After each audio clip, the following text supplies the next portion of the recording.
Hi guys, today I will talk about how you can model this cool looking rope with Maya and Zbrush. So sit back and stay tuned.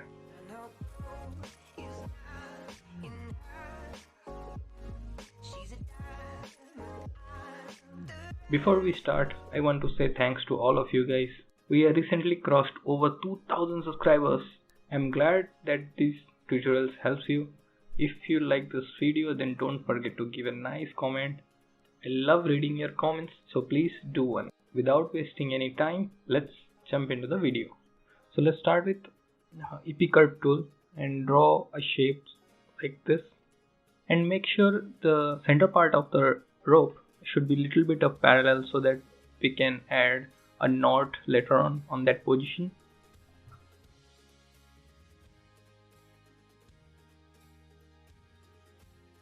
Now I'm rebuilding it. I think 18 will be fine so that the CVs will be equally spaced. Okay, now you can see this curve is open from there. So we can go to this curve and click on open and close. It will reconnect that detach. So now it's closed properly. Now let's go to generate and curve utilities, then attach brush to curve. As you can see, it gave us a pipe over there, but it is a paint effect. The benefit of using a paint effect is you got a lot of attributes with this, like density, smoothing, and inflation. And the main thing is you don't have to choose a face and extrude on the curve. If you are a Maya user from past, then you will know what I'm talking about. But sticking to this file, I'm reshaping this little bit. You can also adjust the curve right now in this stage, since we are not playing the history, and we have to convert it into now polygon. So now let's go to convert and polygon, convert, then paint effect to polygon, and go to this checkbox and turn on this quadrangulate, and everything is fine. That is the maximum count it can take, so it's fine. It will keep the minimum. So now our UV is also done. For this process, UV is also very important. So I'm now duplicating this, but I'm not making it like a flower. I'm making it like that the image in right. So it doesn't need to be perfect in Maya, because we are going to tweak it in ZBrush also. The real fun is there, so have patience. So now I add a helix in between this, and trying to maintain the thickness of the rope. So yeah, now I'm also doing the UV for the helix also, because that's going to be applied also. So yeah, and make sure the UV should be aligned side to side of the UV sheet. Now I'm just shaping it a little bit to make it a complete loop, so that it looks like a complete loop, and reshaping it, adjusting it.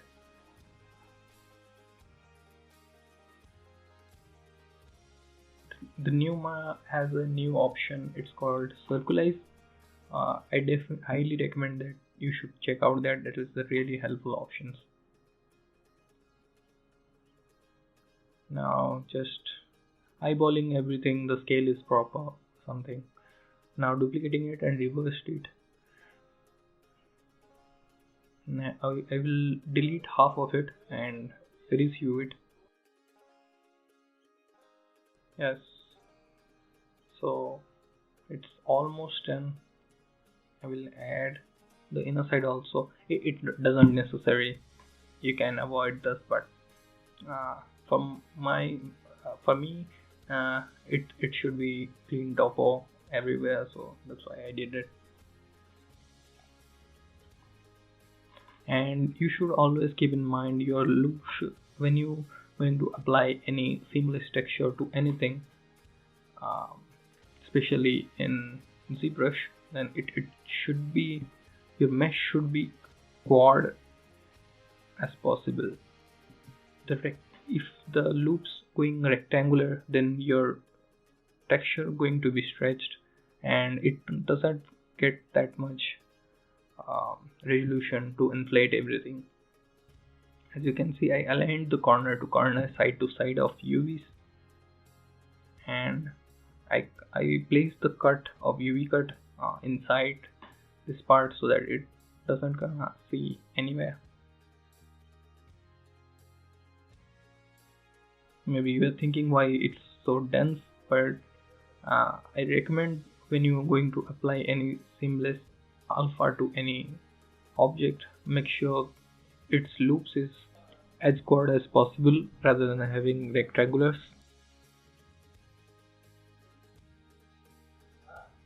Just trying to give a little bit of variation so that it looks like there is a open end of that rope. That is too much, so I cut it a little bit. And same for the other side. Doesn't do symmetrical. Symmetrical is boring. Break the symmetry.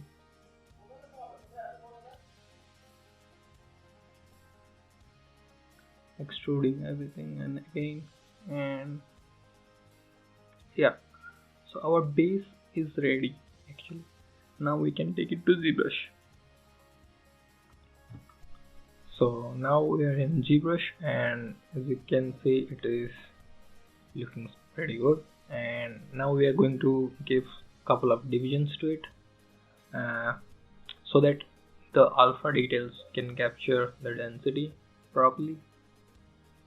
Now you need a seamless texture. You can use any rope seamless texture if you want.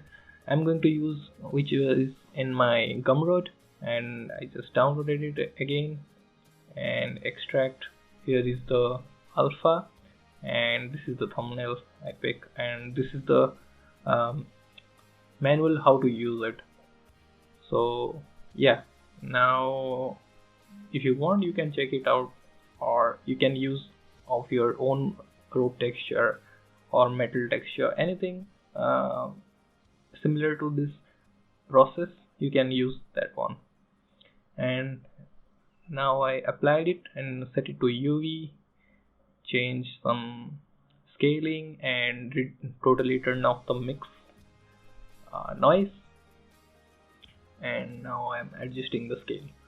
So there's a different between these two scales on the knot and the rope, but I will fix that later, then no issue. I'm just setting it to a good value, eyeballing it and nothing else, and yeah, it looks fine to me. Now just hit OK.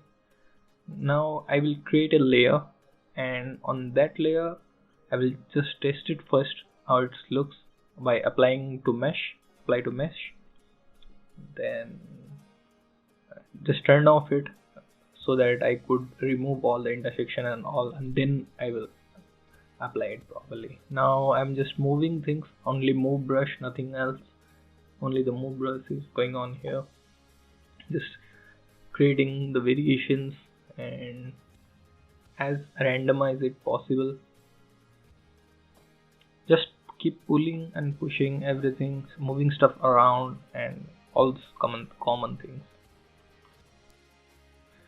So it looks like good to me, but I will adjust the endpoints a little bit to give a little bit of that seal out breakage. There it should look a little bit from side also, and adjusting it again, everything, so that everything doesn't look totally untouched. It is little bit used, so yeah, just tweaking it, removing all the intersections, clearing everything.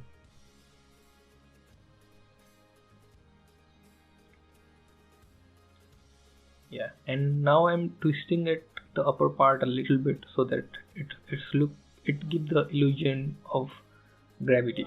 So it's a little bit heavy weighted and it is falling a little bit down. So I just twisted it by masking. Yeah, the shape is looks okay to me. Now I'm creating another layer to add a little bit of details. Yeah, okay. So what I'm doing here, I'm changing the scale for the knot, and I applied it on the rope and I masked the knot part, and for the knot part I will again apply it, but this time I will increase the scale a little bit. So yeah, it looks pretty close to me for both the parts. And yeah, after apply to mesh, I'll always remember you apply the surface layer on a layer, so that if you want you can remove it, or you can double the intensity later on. Now the endpoints, I just set a morph target for this, and I'm going to sculpt a little bit from there, from random stuffs, so that it looks used. The little bit of rake brush, then this splatter.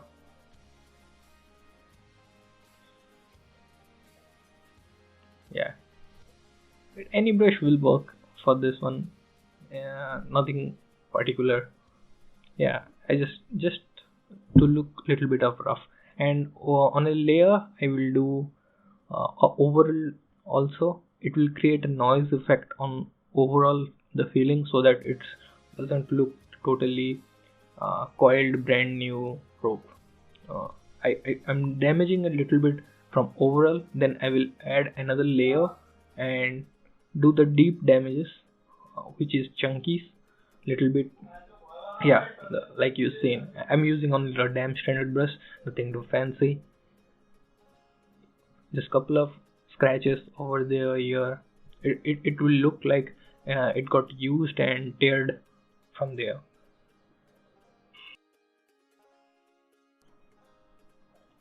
Yeah. Don't do too much, little bit overall will fine. From there also, make sure from it also looks from distance. Your damages, it will look clearly from the distance and the close up also. Don't to make too much small damages which can't be seen from distance. So it it, it doesn't need to be get that much of attention. Yeah, only damn standard, nothing else. Just scraping of the some strokes in the add and some strokes in the sub. Yeah, that's it. So this is my damage layer, and this is my surface detail layer. You can also adjust the whole layer strength a little bit by clicking that one. And hope this video will help you guys. If you like this video, then please subscribe to my channel and show some love by commenting something. If you enjoyed it, please let me know. See you next time. Bye bye.